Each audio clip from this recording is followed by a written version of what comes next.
Halo teman-teman, Assalamualaikum warahmatullahi wabarakatuh. Hari ini kita akan belajar tentang penyebaran biji.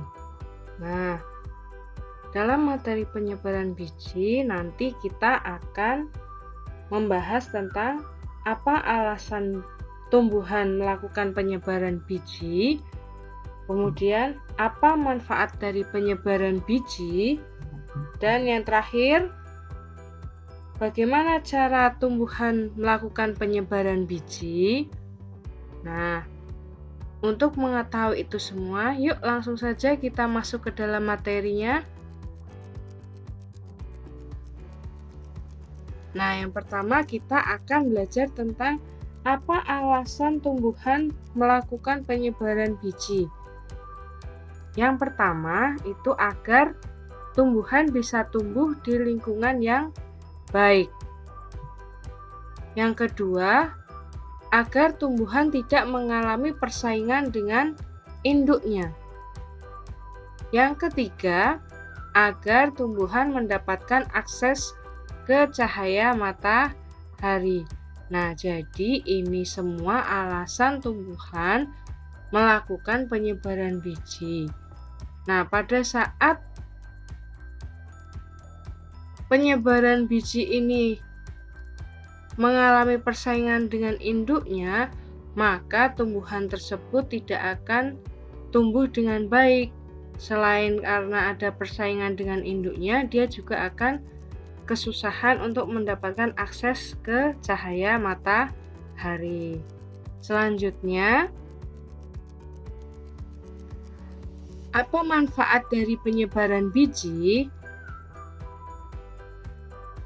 Pada saat penyebaran biji, ini memiliki manfaat sebagai sumber makanan untuk hewan-hewan tersebar di banyak tempat.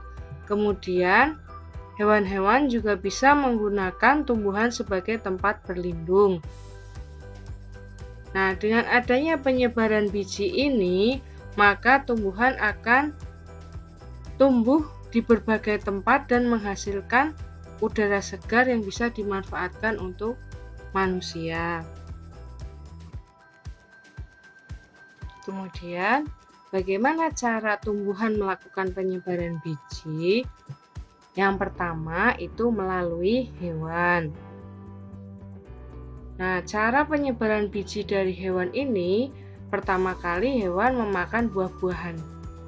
Nah, ada beberapa hewan yang hanya memakan daging buahnya saja. Nah, pada hewan ini, hewan akan membuang biji yang tidak dimakannya, dan biji yang tidak dimakan itu akan terjatuh di tempat lain. Selanjutnya, ada beberapa hewan yang memakan semua bagian buah, termasuk bijinya. Nah, biji yang dimakan ini nantinya akan masuk ke dalam tubuh hewan dan akan dikeluarkan melalui kotorannya. Ketika biji keluar melalui kotoran, hewan sudah berada di tempat yang lain dan biji ikut tersebar ke tempat lain yang jauh dari induk tumbuhannya. Kemudian cara penyebaran biji yang kedua. Cara penyebaran biji yang kedua melalui angin. Nah, biasanya ini terjadi pada tanaman yang memiliki biji ringan. Contohnya adalah tanaman dandelion. Nah, pada tanaman dandelion ini, biji-bijinya itu akan tertiup, terbawa angin, dan jatuh di tempat lain. Dan cara penyebaran biji yang ketiga adalah melalui air. Nah, untuk tumbuhan yang melakukan penyebaran biji melalui air biasanya terjadi pada tumbuhan yang hidup di tempat berair seperti pantai, danau, dan sungai. Contohnya adalah buah kelapa. Ketika buah kelapa jatuh dari pohonnya dan buah kelapa tersebut terbawa arus air, maka pada akhirnya buah kelapa akan terdampar di tempat lain. Nah, pada saat terdampar di tempat lain itu, buah kelapa bisa tumbuh menjadi tumbuhan yang baru di tempat yang baru. Selanjutnya, ada tugas untuk kalian. Kalian cermati dari isi video ini dengan seksama. Semoga kalian bisa mengerjakannya dengan baik.